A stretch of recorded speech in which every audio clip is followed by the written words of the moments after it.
Hola a todos, ¿cómo están? Espero se encuentren muy bien. Yo, como siempre, muy contenta de poder estar un día más aquí con ustedes, y muy agradecida de que me estén viendo donde quiera que se encuentren. El día de hoy, tenemos el caso de Valeria, sucedido en México, una historia que comenzó como un inocente romance en línea y se convirtió en la pesadilla más indignante que verán hoy. Es un caso frustrante, lleno de mentiras y obsesión. Pero antes de empezar, si les gusta el True Crime, por favor revienten ese botón de like y suscríbanse al canal ahora mismo para no perderse ninguna de nuestras historias.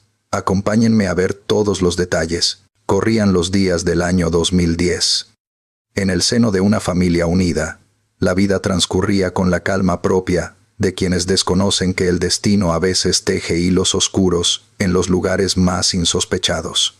Ana Karen, una jovencita que acababa de cumplir 15 años, se encontraba en esa etapa vibrante donde la curiosidad y la inocencia bailan al mismo compás. Ella era la primogénita, la alegría de sus padres, Martín y Ana Luisa, y la hermana mayor protectora de un niño nacido en el año 2004, a quien cuidaba con devoción. Ana Karen no era una chica problemática. Al contrario, su nobleza era evidente para cualquiera que cruzara palabras con ella. Sin embargo, como muchos adolescentes de su generación, encontró un refugio fascinante en el mundo virtual. No buscaba escapar de una realidad dolorosa, pues su hogar estaba lleno de amor, sino que buscaba expandir sus horizontes a través de la pantalla. Los videojuegos en línea se convirtieron en su pasatiempo favorito, un espacio donde las reglas eran claras y los peligros parecían ficticios. Fue en este entorno digital donde los rostros se ocultan tras avatares y nombres de usuario, donde apareció él. Todo comenzó con una solicitud de amistad, un mensaje casual en el chat del juego que parecía inofensivo. El usuario se presentaba como Eduardo. A diferencia de los compañeros de escuela de Ana Karen, que solían ser inmaduros y ruidosos, este personaje mostraba una calma y una atención que capturaron de inmediato la mente de la adolescente. Eduardo le dijo que tenía 23 años. Para una chica de 15 años, esa diferencia de edad no representaba una señal de alarma, sino un distintivo de madurez, una promesa de conversaciones más profundas e interesantes. La interacción inicial fue lenta pero constante. Eduardo no tenía prisa. Sabía exactamente qué palabras escribir para generar confianza. Él no se presentaba como alguien con malas intenciones, sino como un confidente, un amigo lejano que sabía escuchar. Le contaba historias sobre su vida en Guadalajara. Historias que, aunque fabricadas, sonaban verosímiles para los oídos de alguien que nunca había tenido motivos para desconfiar de la bondad ajena. «Eres muy madura para tu edad», escribía él. Una frase cliché pero efectiva, diseñada para elevar el ego de la joven y hacerla sentir especial, comprendida y validada. Ana Karen pasaba horas frente al teclado. Sus dedos volaban respondiendo a las preguntas de Eduardo. Él quería saberlo todo: sus gustos, sus sueños de estudiar Derecho o Ciencias de la Comunicación, para defender las causas justas, sus miedos y sus rutinas. Bajo la máscara de un interés genuino, Eduardo recolectaba información, pieza por pieza, armando un rompecabezas de la vida de Ana Karen. Él le habló de su supuesto trabajo, afirmando ser un ingeniero en sistemas, una profesión que explicaba su constante presencia en línea y que le otorgaba un estatus de respetabilidad ante los ojos de la chica. El hermano menor de Ana Karen también participaba en estas sesiones de juego. Para el niño, Eduardo era simplemente otro jugador, un aliado en las batallas virtuales, alguien mayor que les prestaba atención. Esta inclusión del hermano servía a los propósitos oscuros de Eduardo. Normalizaba su presencia. Si el hermano pequeño también jugaba con él, la relación parecía menos secreta, menos peligrosa. Era una estrategia maestra de manipulación. Con el paso de las semanas, las conversaciones migraron del chat público del videojuego a la mensajería privada y finalmente a las llamadas telefónicas. La voz de Eduardo entró en la vida de Ana Karen. Ya no eran solo letras en una pantalla, ahora era un tono de voz, una risa, una presencia auditiva que la acompañaba incluso cuando la computadora estaba apagada. Eduardo comenzó a tejer una realidad paralela para Ana Karen. En esa realidad, él era el único que realmente la entendía. Le contaba sobre su soledad, sobre lo mucho que le gustaría encontrar a alguien auténtico, alguien como ella. La adulación era constante pero sutil, no la abrumaba de golpe. La envolvía suavemente, como una niebla que avanza sin que uno se dé cuenta, hasta que ya no puede ver el camino de regreso. La familia de Ana Karen, ocupada con la rutina diaria y confiando plenamente en la sensatez de su hija, no percibía la gravedad de lo que estaba ocurriendo. Veían a su hija contenta, hablando por teléfono o riendo frente al monitor. No podían escuchar el veneno dulce que Eduardo vertía en cada frase. No podían ver que el hombre al otro lado de la línea no era el joven ingeniero honesto que pretendía ser, sino alguien que había construido una identidad falsa con la precisión de un arquitecto del engaño. Eduardo le dijo que trabajaba en una empacadora de sandías, una empresa que supuestamente exportaba frutas a los Estados Unidos. Este detalle, tan específico y mundano, servía para anclar su mentira en la realidad. ¿Por qué alguien mentiría sobre algo tan aburrido como empacar sandías? Esa era la lógica que operaba en la mente de Ana Karen. La mentira era tan detallada que tenía que ser verdad. Durante poco más de un año, esta danza de sombras continuó. Un año de mensajes de buenos días y de buenas noches. Un año donde los lazos afectivos se fortalecieron en el vacío del ciberespacio. Lo que comenzó como una amistad se transformó, en la mente de Ana Karen, en un noviazgo cibernético, platónico y lleno de promesas de futuro. Ella creía estar enamorada de un alma gemela. No sabía que se estaba enamorando de un reflejo, de un espejismo creado a medida para ella. Eduardo se volvió parte de su rutina diaria. Si ella tenía un mal día en la escuela, él estaba ahí para consolarla. Si tenía una alegría, él era el primero en celebrarla. Poco a poco, él se convirtió en el centro de su universo emocional, desplazando sutilmente a sus amigas y ocupando cada vez más espacio en sus pensamientos. Él le hacía sentir que eran ellos dos contra el mundo, una narrativa romántica que ocultaba la intención de aislamiento que subyacía en cada gesto. Pero la virtualidad no era suficiente para Eduardo. La sombra oscura que se escondía detrás del avatar necesitaba más. Necesitaba materializar su control. Hacia mediados del año 2012, la dinámica cambió drásticamente. Las palabras en la pantalla ya no bastaban. Eduardo anunció que viajaría. Dijo que iría desde Guadalajara hasta Morelos. La excusa era perfecta. Quería conocerla. Quería ver a la chica que le había robado el corazón a través de la red. Ana Karen, ahora con 17 años y cursando el tercer año de preparatoria, sintió una mezcla de emoción y nerviosismo. El hombre de sus sueños, el ingeniero exitoso y cariñoso, venía a verla. No sospechaba que aquel viaje marcaría el fin de la inocencia y el comienzo de una pesadilla que arrastraría a todos los que ella amaba. La ilusión estaba a punto de romperse, pero antes, el impostor tendría que cruzar el umbral de su puerta, disfrazado con la apariencia más convincente que jamás se hubiera visto. La transición de lo virtual a lo tangible siempre conlleva un riesgo, una grieta por donde la realidad puede filtrarse y romper las expectativas. Sin embargo, para Ana Karen, la llegada de mediados del año 2012 no trajo consigo decepción, sino la aparente confirmación de que sus ilusiones tenían fundamento. La espera terminó cuando Eduardo anunció que finalmente cruzaría la distancia que separaba Guadalajara de Morelos. No era un viaje cualquiera. Era la materialización de meses de confidencias, risas y promesas escritas en la soledad de su habitación. El día del encuentro. Los nervios en la casa de la familia Huicochea eran palpables.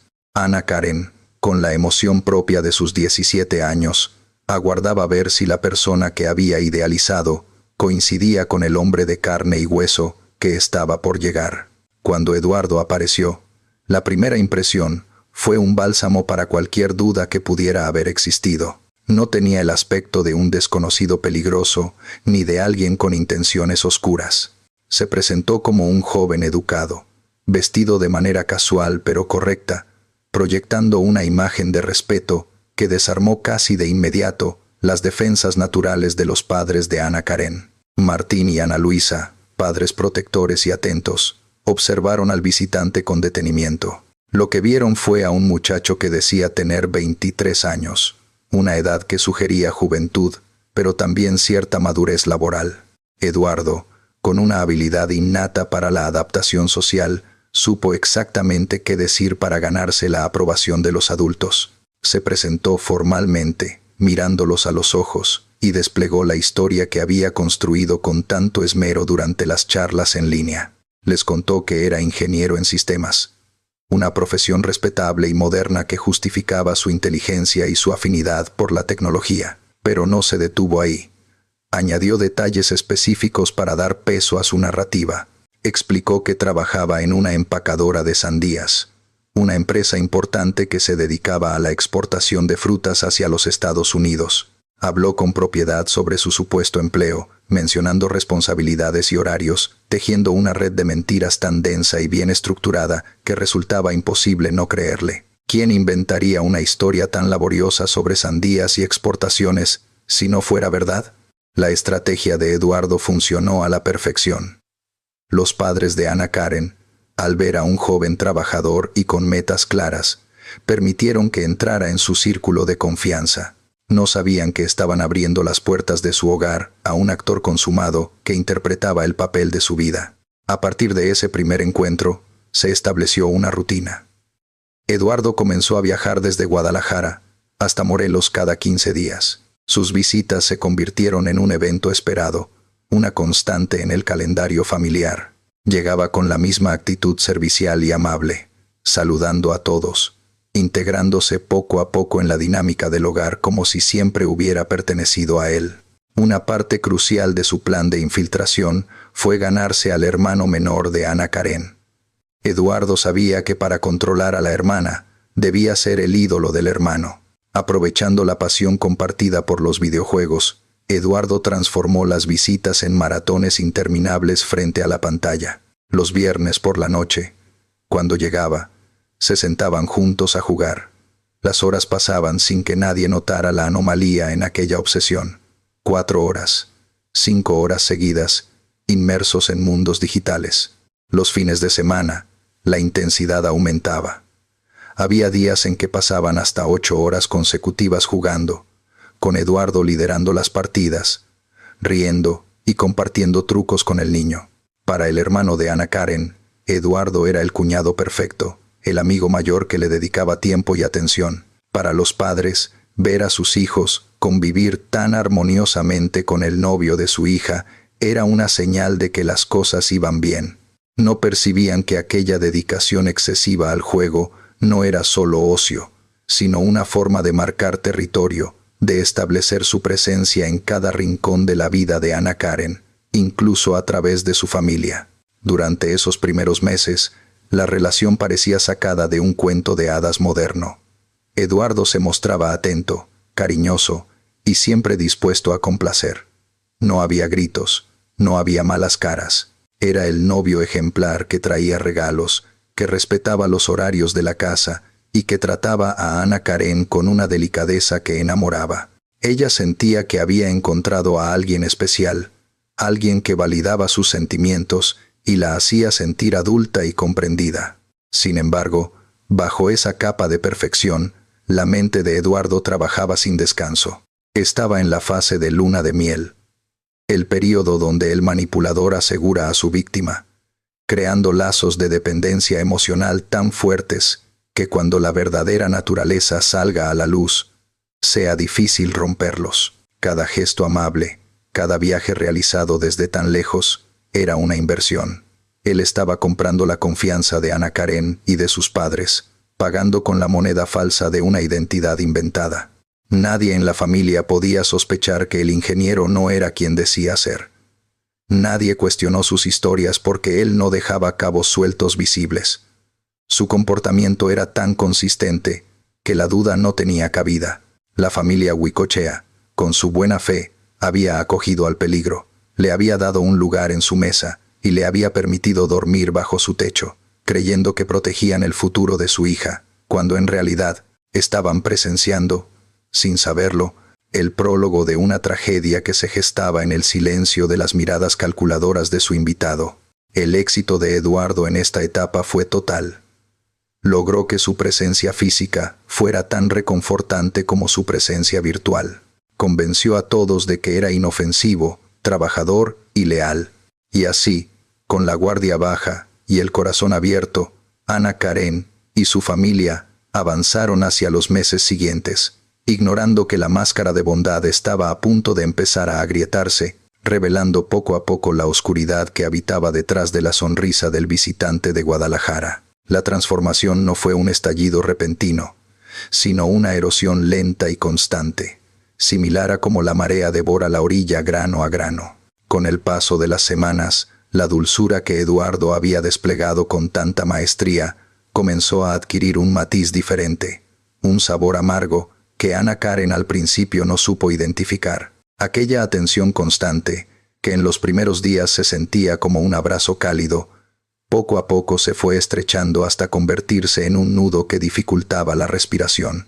Lo que antes eran mensajes de buenos días llenos de afecto, comenzaron a transformarse en interrogatorios velados. El teléfono, que había sido su ventana al romance, se convirtió en un dispositivo de vigilancia permanente. Ya no bastaba con saber que ella estaba bien. Eduardo exigía saber exactamente dónde estaba, con quién hablaba y qué estaba haciendo cada minuto del día. La frecuencia de las llamadas aumentó, pero el tono había cambiado. La curiosidad amorosa dio paso a una sospecha latente, a una necesidad imperiosa de conocer cada movimiento de la joven. La justificación siempre era el amor. Eduardo disfrazaba sus demandas bajo la máscara de la preocupación excesiva. Le decía que el mundo era peligroso, que él solo quería protegerla, que la distancia entre Guadalajara y Morelos lo hacía sentir impotente si ella no le reportaba cada paso. Ana Karen, atrapada en la inexperiencia de su juventud y en la red emocional que él había tejido, comenzó a ceder terreno, confundiendo los celos enfermizos con una intensidad romántica que creía merecer. El punto de inflexión llegó con la demanda de transparencia total. Eduardo, con una habilidad manipuladora escalofriante, planteó la idea de que en una relación verdadera no debían existir secretos. Bajo esta premisa, le pidió las contraseñas de sus redes sociales. No fue una petición agresiva al principio, sino una prueba de lealtad. Si ella no tenía nada que ocultar, argumentaba él, ¿por qué dudaría en compartir sus claves? Ana Karen, queriendo demostrar su compromiso y evitar conflictos, accedió. En ese momento, sin saberlo, le entregó las llaves de su propia privacidad. Con el acceso total a su vida digital, Eduardo se convirtió en el censor de su existencia. Revisaba cada conversación antigua, cada me gusta, cada comentario que sus amigos dejaban en sus publicaciones. Comenzó a cuestionar amistades de años, sembrando la duda en la mente de Ana Karen sobre las intenciones de las personas que la rodeaban. Le decía que tal o cual amiga no le convenía, que aquel compañero de clase tenía segundas intenciones, que nadie la valoraba como él lo hacía. La estrategia de aislamiento estaba en marcha. Eduardo comenzó a bloquear personas desde la cuenta de ella, a borrar mensajes y a dictar qué tipo de publicaciones eran aceptables. Ana Karen se encontró caminando sobre cáscaras de huevo, midiendo cada palabra que escribía, temerosa de que cualquier interacción inocente desatara una tormenta de reclamos. La libertad que tanto disfrutaba en el mundo virtual se había desvanecido. Ahora, su perfil en línea no era más que una extensión del control férreo de Eduardo. El acoso traspasó la barrera digital. Cuando Eduardo no estaba de visita, su presencia se sentía a través de la insistencia tecnológica. Si Ana Karen tardaba unos minutos en responder un mensaje, el teléfono estallaba en llamadas consecutivas. Él quería explicaciones inmediatas. La acusaba de ignorarlo, de no darle la importancia que él merecía, jugando con la culpa de la joven. Ella comenzó a sentir ansiedad cada vez que escuchaba el tono de llamada, un reflejo condicionado de miedo ante la voz que antes le traía alegría. Lo más perturbador era la dualidad de su comportamiento. Eduardo podía pasar de la furia inquisidora a la súplica tierna en cuestión de segundos. Después de un episodio de celos infundados, le pedía perdón. Le juraba que todo lo hacía porque la amaba demasiado y tenía miedo de perderla. Esta montaña rusa emocional mantenía a Ana Karen desequilibrada, incapaz de ver la realidad con claridad. Ella se preguntaba si estaba haciendo algo mal, si tal vez él tenía razón y ella era demasiado ingenua con los demás. La manipulación psicológica gaslighting estaba surtiendo efecto, haciéndola dudar de su propio juicio. Sin embargo, a pesar de la confusión, una voz interna en Ana Karen comenzó a gritar. La incomodidad se volvió física. Sentía que el aire a su alrededor se volvía denso cada vez que tenía que interactuar con él. Se dio cuenta de que su novio no era un compañero, sino un guardia de seguridad, en una prisión que él mismo había construido. La posesividad de Eduardo ya no podía disfrazarse de protección. Era un deseo crudo de propiedad. Él no la amaba como a una persona. La quería como a un objeto que le pertenecía exclusivamente. La presión se volvió insostenible. Ana Karen, que siempre había sido una chica con carácter y aspiraciones de justicia, empezó a ver la injusticia en su propia vida. Reconoció que esa jaula, aunque invisible, era real, y que los barrotes estaban hechos de inseguridades y demandas irracionales. La imagen del ingeniero perfecto se desmoronó, revelando a un hombre inseguro y controlador que necesitaba disminuirla para sentirse grande. El miedo comenzó a mezclarse con la determinación. Ana Karen comprendió que no podía seguir viviendo bajo ese escrutinio constante.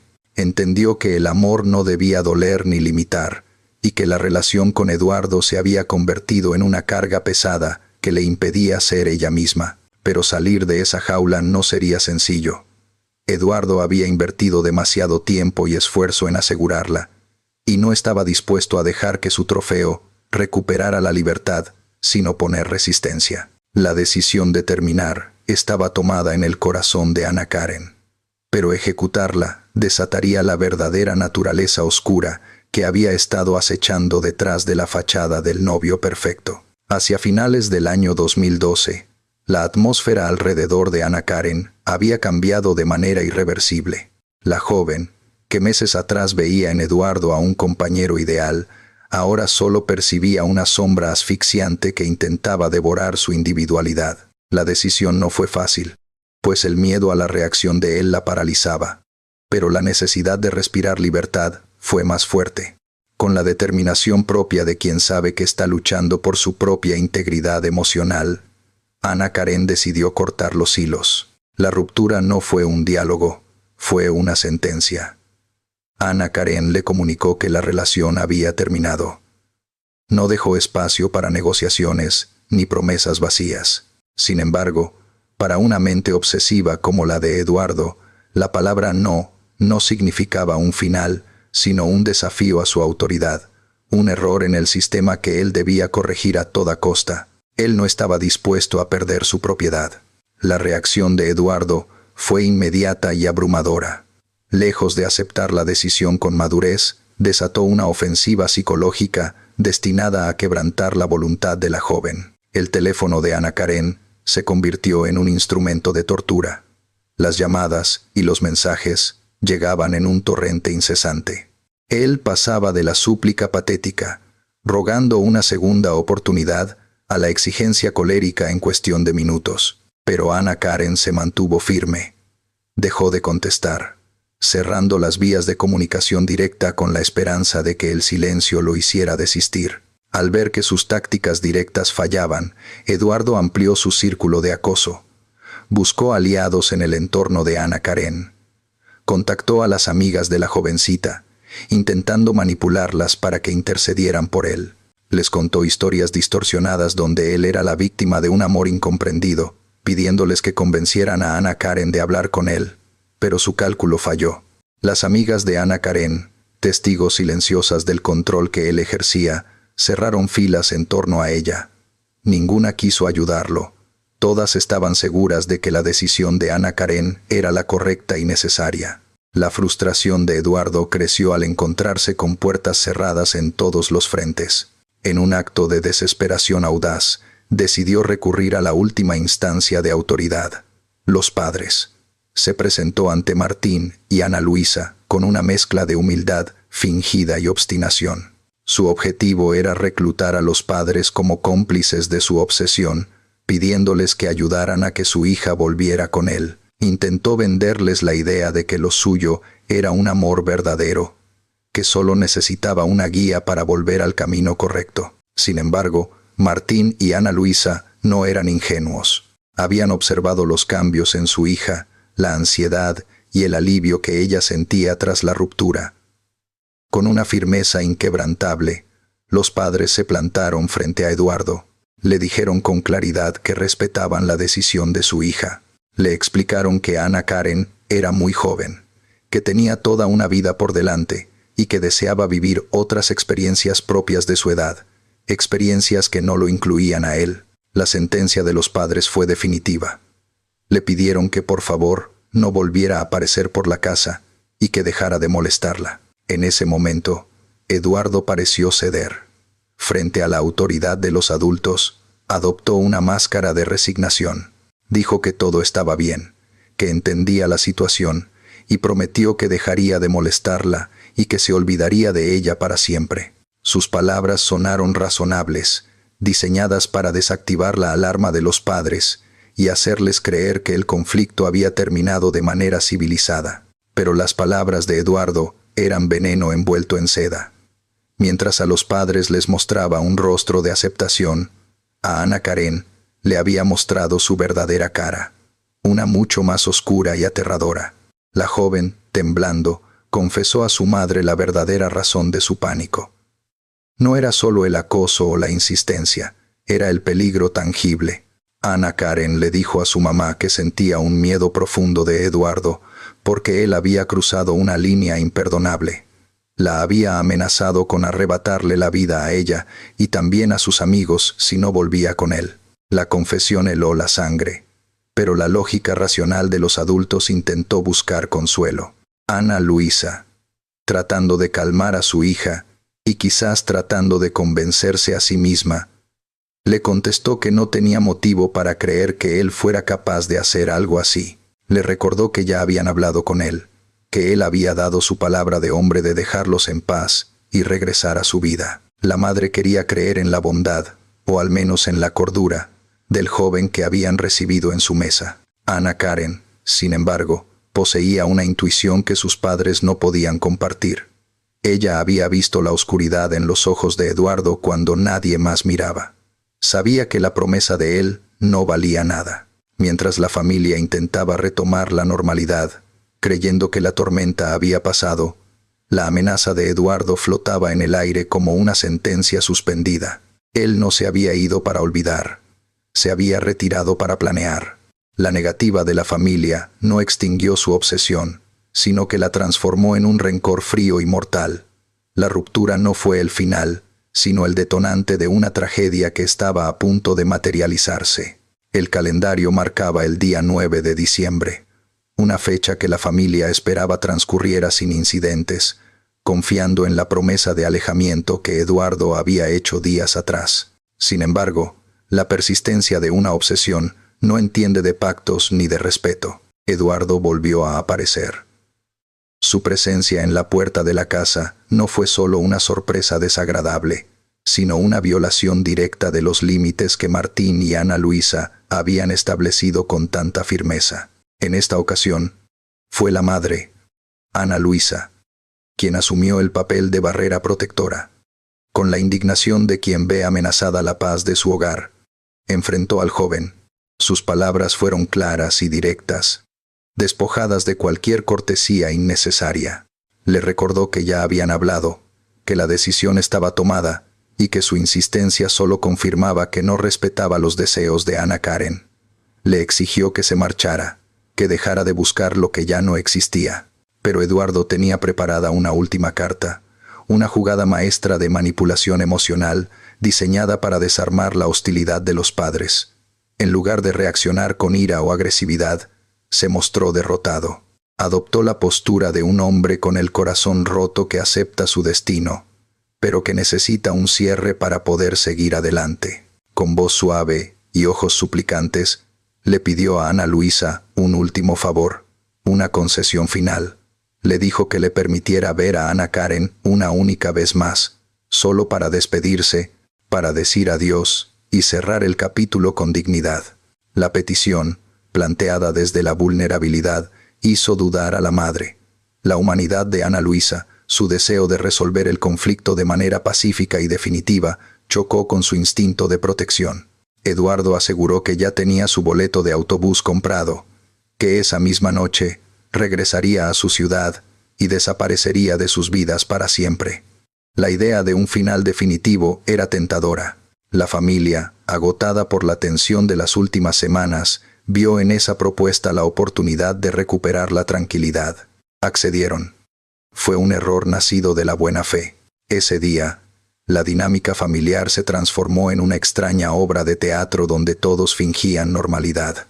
Ana Karen, su madre, su hermano y Eduardo se dirigieron al centro de Cuernavaca para compartir una comida.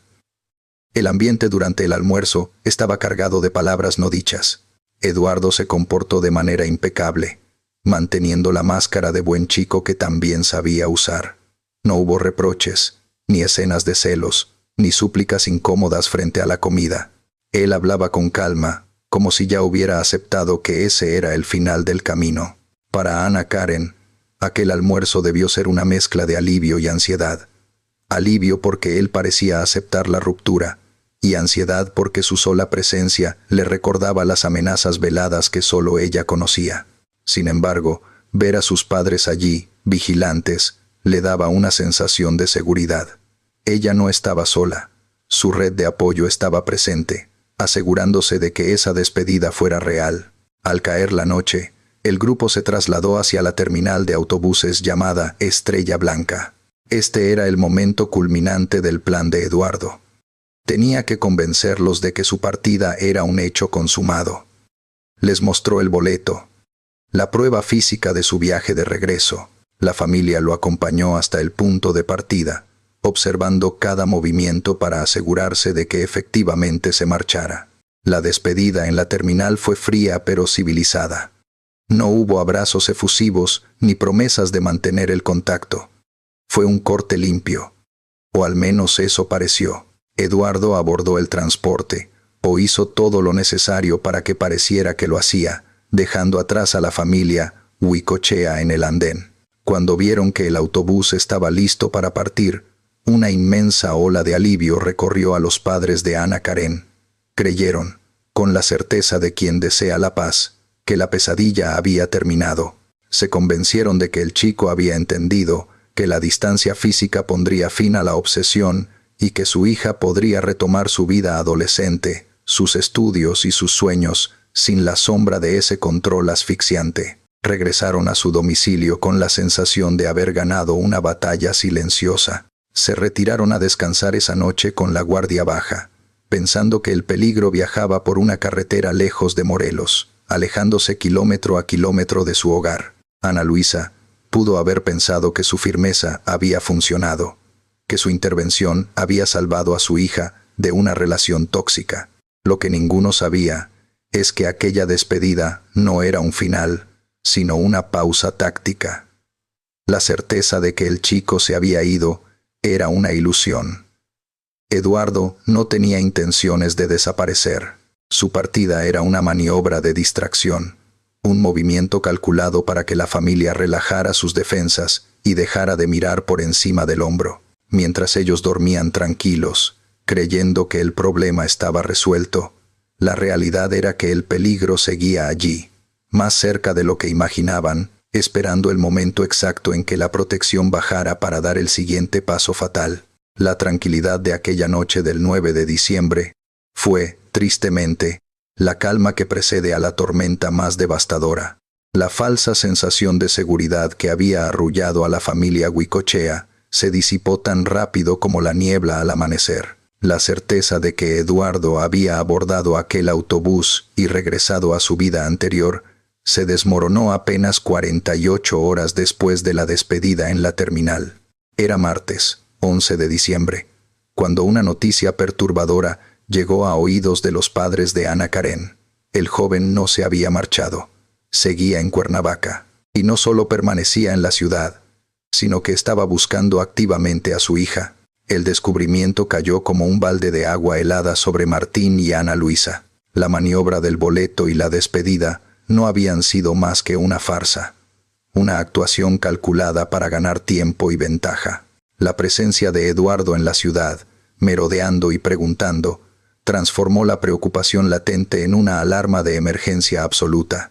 Entendieron que el domicilio familiar, aquel lugar que siempre había sido un santuario de paz, ya no era seguro. Eduardo conocía la dirección, conocía sus rutinas y, lo más inquietante, conocía sus debilidades.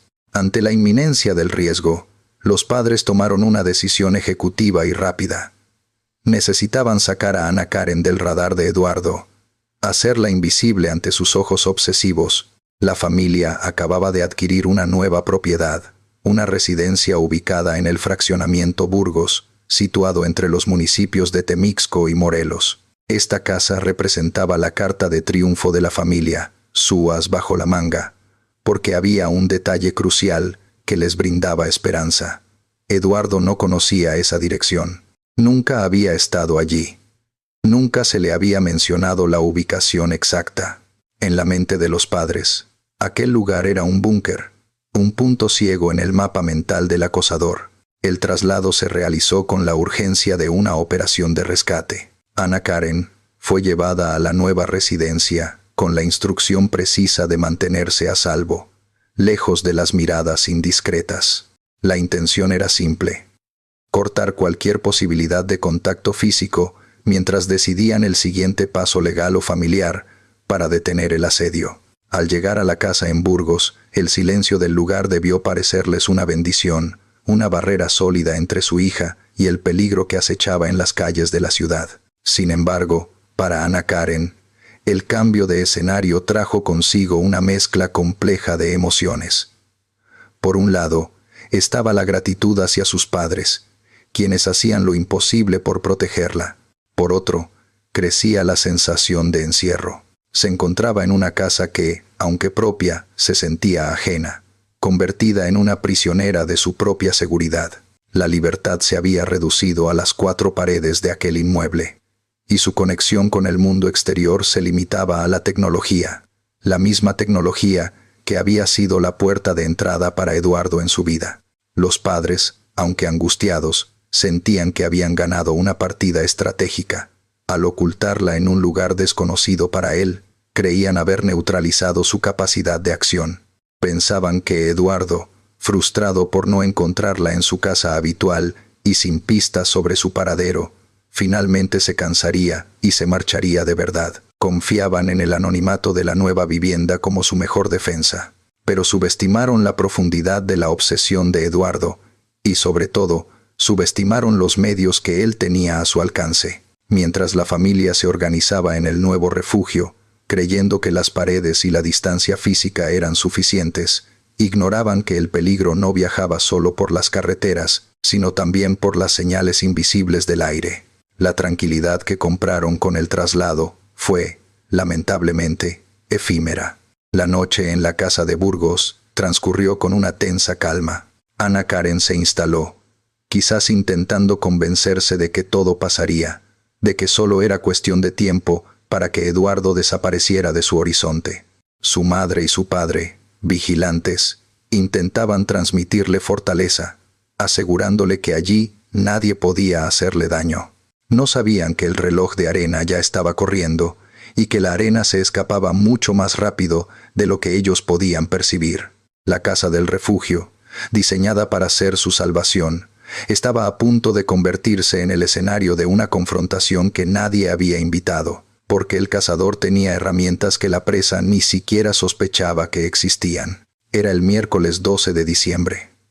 El sol de la tarde comenzaba a descender, bañando el mundo con una luz que, en otras circunstancias, habría sido pacífica. Sin embargo, en el interior de la nueva residencia en Burgos, El tiempo parecía haberse detenido. Ana Karen se encontraba sola. Sus padres habían salido a cumplir con sus obligaciones laborales, confiando en que las paredes de aquel refugio eran lo suficientemente gruesas para mantener a salvo a su hija.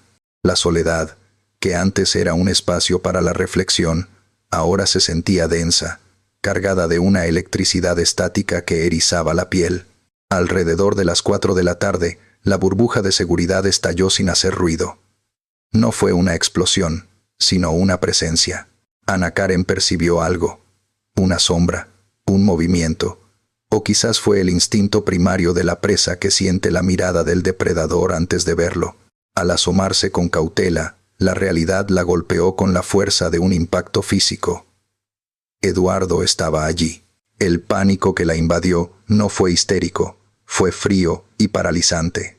¿Cómo era posible?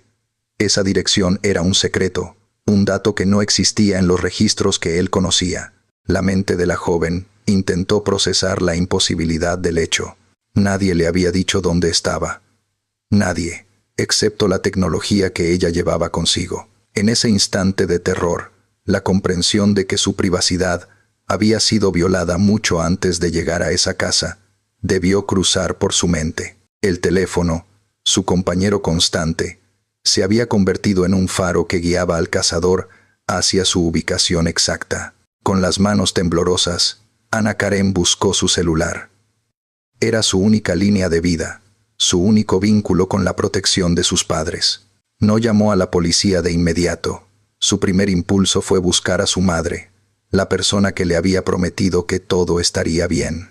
Sus dedos, torpes por el miedo, escribieron un mensaje urgente. No fue un grito de auxilio convencional, sino una pregunta cargada de confusión y reproche. ¿Quién le dio la dirección?, escribió ella. Está aquí afuera tocando la puerta. Envió el mensaje y se quedó mirando la pantalla, esperando que los 2 ganchos que indicaban la lectura se iluminaran. Cada segundo que pasaba se sentía como una hora. El silencio de la casa amplificaba los sonidos del exterior. Eduardo estaba al otro lado de la madera, insistiendo, quizás llamándola con esa voz que oscilaba entre la súplica y la amenaza. Ana Karen se mantuvo inmóvil, apenas respirando, rezando para que su madre viera el texto y le dijera qué hacer, que le dijera que era un error, que la ayuda estaba en camino. Pero al otro lado de la ciudad, el destino jugaba una carta cruel. Ana Luisa se encontraba inmersa en su jornada laboral. El ruido del entorno, las ocupaciones y la rutina diaria crearon una barrera de distracción. El teléfono vibró o sonó, pero en ese preciso instante, ella no pudo atenderlo. El mensaje de su hija, esa alerta vital, quedó suspendido en el aire digital, no leído, ignorado involuntariamente por la única persona que podía entender su gravedad. En la casa de Burgos, la ansiedad de Ana Karen se transformó en desesperación. Ver que su madre no respondía aumentó su sensación de abandono. Eduardo seguía allí. No se iba. La presión psicológica de saber que el hombre al que temía estaba a solo unos metros de distancia, separado únicamente por una cerradura, era insoportable. Ella necesitaba una respuesta.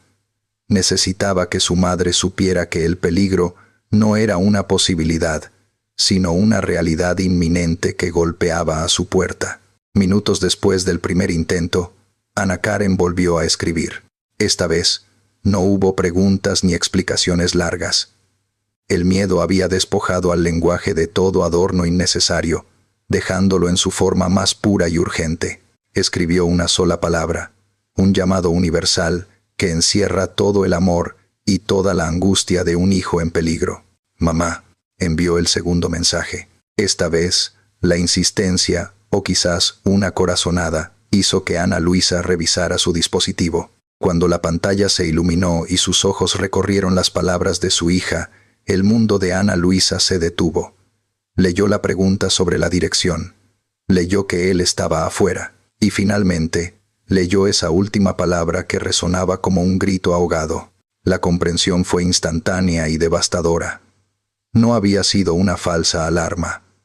Eduardo había encontrado la manera de burlar sus defensas. Ana Luisa entendió en una fracción de segundo que su hija estaba atrapada y que la seguridad del refugio era una mentira. La sangre se heló en sus venas, reemplazada de inmediato por la adrenalina del pánico absoluto. Salió de su puesto de trabajo corriendo, sin dar explicaciones, impulsada por el terror de saber que había llegado tarde a leer el mensaje. Mientras la madre iniciaba una carrera desesperada contra el tiempo, a través de la ciudad, en la casa, Ana Karen tomaba una decisión fatal. La espera se había vuelto insostenible. Quizás pensó que podía manejarlo. Quizás él la convenció a través de la puerta con promesas de calma. O quizás el miedo la hizo actuar de manera irracional. Mientras esperaba una respuesta que llegó con retraso, la joven se acercó a la entrada. La barrera entre la seguridad y el peligro estaba a punto de desaparecer, y el silencio de la tarde estaba a punto de romperse para siempre. La decisión de abrir la puerta fue el último acto de voluntad propia de Ana Karen. Al girar la cerradura, la barrera física que la protegía se desvaneció, permitiendo que la obsesión de Eduardo invadiera su espacio vital. Lo que ocurrió en el umbral no fue una conversación, sino una confrontación inmediata. Hubo un forcejeo, una lucha desigual entre quien deseaba imponer su dominio y quien buscaba desesperadamente defender su libertad. La violencia se trasladó desde la entrada hasta el interior de la sala, un espacio que debía ser seguro, pero que se convirtió en una trampa. Eduardo, cegado por el rechazo y la furia de no poseerla, sacó el objeto letal que llevaba oculto. No hubo dudas en sus movimientos, solo la frialdad de quien ha planeado el final. Se escucharon 3 estruendos fuertes, 3 ruidos secos que rompieron el silencio de la tarde y sellaron el destino de la joven. Ana Karen cayó, y con ella se apagaron sus sueños de estudiar, de viajar, de vivir. Eduardo, tras cometer el acto irreparable, no mostró remordimiento ni pánico. Con una calma escalofriante, salió de la casa, caminó hacia la salida del fraccionamiento y abordó un transporte para huir hacia el estado de Querétaro, dejando atrás el caos que había provocado. Mientras tanto, Ana Luisa corría contra el tiempo, pero el tiempo ya había ganado. Llegó a la casa con el corazón en la garganta, llamando a gritos a su hija, marcando su número una y otra vez sin obtener respuesta. Al entrar, el silencio absoluto fue la primera señal del horror. Caminó hacia la sala y allí encontró la escena que ninguna madre debería ver jamás. En un primer momento, la negación actuó como un escudo. Pensó que tal vez solo eran golpes, que su hija estaba inconsciente. Pero al acercarse, al ver la evidencia en el suelo y la lesión en la espalda de su niña, la realidad se impuso con todo su peso. Ana Karen ya no estaba. El dolor de ese instante fue un grito que desgarró el alma de la familia para siempre. La llegada de las autoridades no trajo el consuelo ni la justicia que la familia esperaba. En lugar de una acción rápida y contundente, se encontraron con un muro de burocracia y apatía. Martín y Ana Luisa, a pesar del shock, entregaron todo lo que tenían. Las grabaciones de las cámaras de seguridad que mostraban a Eduardo entrando y saliendo, la ubicación del rastreo de su computadora, los números de teléfono y las direcciones. Todo estaba ahí, claro y evidente. Sin embargo, los funcionarios se negaron a actuar de inmediato, argumentando que debían esperar a que se emitiera una orden oficial, un trámite que regalaba horas preciosas al responsable para escapar. La indignación creció cuando la ineficiencia dio paso a algo más oscuro. Los agentes alegaron que la institución no tenía recursos económicos para cubrir los gastos del viaje a Guadalajara para buscar al sospechoso. Hablaron de falta de presupuesto para gasolina y viáticos.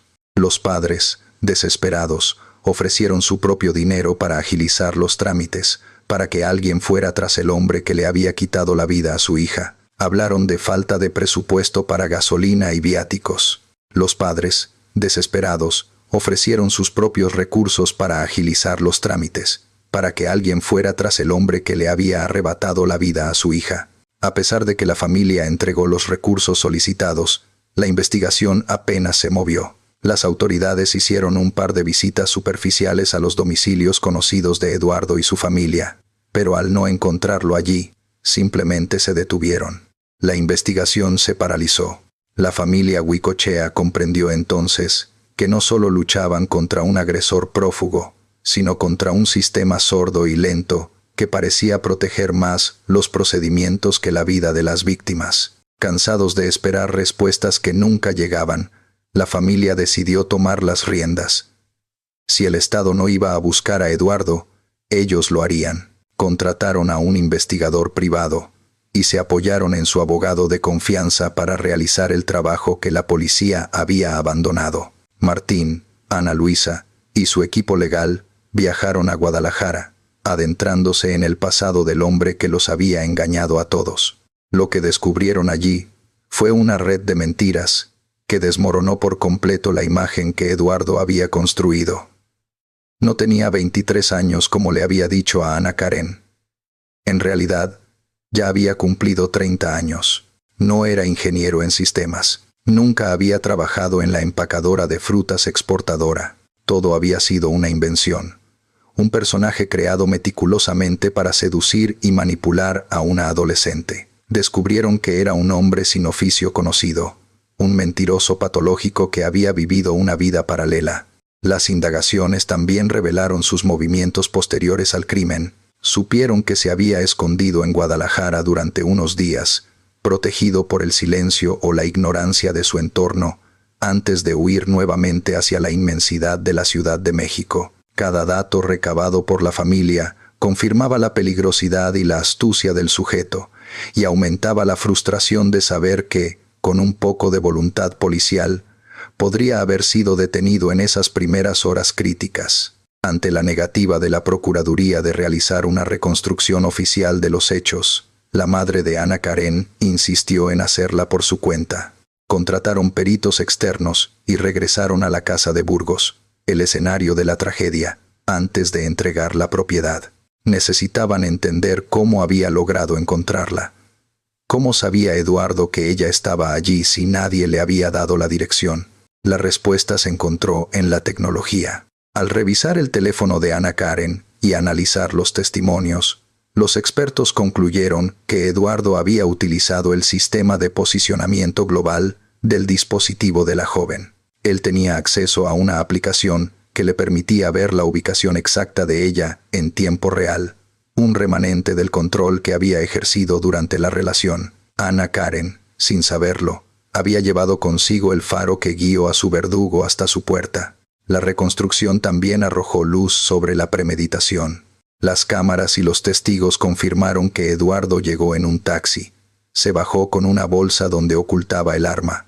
Ejecutó su plan y se marchó en otro vehículo de alquiler con total tranquilidad. Una amiga de Ana Karen reveló que, días antes, Eduardo la había contactado insistentemente para que le ayudara a volver con ella, e incluso le había recargado saldo a su teléfono para mantener la comunicación, demostrando que su asedio era sistemático y planificado, no un arrebato momentáneo. El dolor tiene el poder de destruir o de transformar. Ana Luisa eligió lo segundo. Al ver que la justicia para su hija estaba estancada, decidió que su voz sería el motor que obligara a la maquinaria estatal a funcionar. Dejó de ser solo una madre en duelo para convertirse en una activista incansable. Fundó colectivos de apoyo a víctimas, uniendo fuerzas con otras familias que habían sufrido pérdidas similares. Su nombre comenzó a resonar en las calles y en los despachos gubernamentales. Ana Luisa no solo exigía la captura de Eduardo, exigía un cambio estructural. Logró que se decretara una alerta de violencia de género en el Estado, visibilizando la crisis de seguridad que enfrentaban las mujeres. Participó activamente en la búsqueda de personas desaparecidas, ayudando en la exhumación de cuerpos en fosas irregulares, buscando dar paz a otras madres que, como ella, vivían con un vacío en el pecho. Decidió estudiar Derecho, convirtiéndose en abogada para entender el lenguaje de las leyes que tantas veces le habían fallado. Se volvió una experta en litigar, en presionar, en acompañar a otras víctimas para que no sufrieran la misma revictimización que ella había padecido. Su lucha se volvió un símbolo de resistencia en Morelos. Una prueba de que el amor de una madre puede desafiar al poder y al olvido. Pero la vida, a veces, parece ensañarse con quienes ya han sufrido demasiado. En el año 2020, una nueva tragedia golpeó a la familia. Martín, el padre de Ana Karen y compañero de lucha de Ana Luisa, enfermó gravemente. Las complicaciones derivadas de la emergencia sanitaria mundial fueron demasiado para su cuerpo y falleció en un hospital público. Ana Luisa se quedó sin su esposo. Y su hijo Martín, ahora un adolescente, perdió a su padre. La muerte de Martín no solo trajo dolor emocional, sino también una nueva batalla legal. Ana Luisa denunció que las autoridades estaban obstaculizando el pago de la compensación económica que les correspondía como víctimas, un fondo que necesitaban desesperadamente para cubrir los gastos médicos y la educación de su hijo menor. Se enfrentó públicamente al gobernador y a los comités técnicos, acusándolos de insensibilidad y negligencia. La madre tuvo que pelear, una vez más, para que se respetaran sus derechos básicos, mientras cargaba con el luto acumulado de una hija asesinada y un esposo fallecido por la precariedad del sistema de salud. La historia de Ana Luisa, que debería haber sido una de triunfo sobre la adversidad, tuvo un desenlace que conmocionó a la sociedad. Habían pasado casi 10 años desde la partida de Ana Karen. Ana Luisa seguía exigiendo justicia, denunciando públicamente que el culpable de lo sucedido a su hija seguía libre, probablemente viviendo impune en otro estado. Juró que no descansaría hasta verlo tras las rejas. Pero el 27 de enero del año 2022, la oscuridad volvió a atacar. Ana Luisa se encontraba en su negocio, un lugar que debía ser cotidiano y seguro. Sujetos armados irrumpieron en el local. No fue un robo al azar. La violencia fue directa. Al igual que su hija, una década atrás, Ana Luisa sufrió un ataque que terminó con su vida al instante. La voz que había gritado por justicia durante tantos años fue apagada de la manera más trágica posible. La noticia de su asesinato provocó una ola de indignación nacional.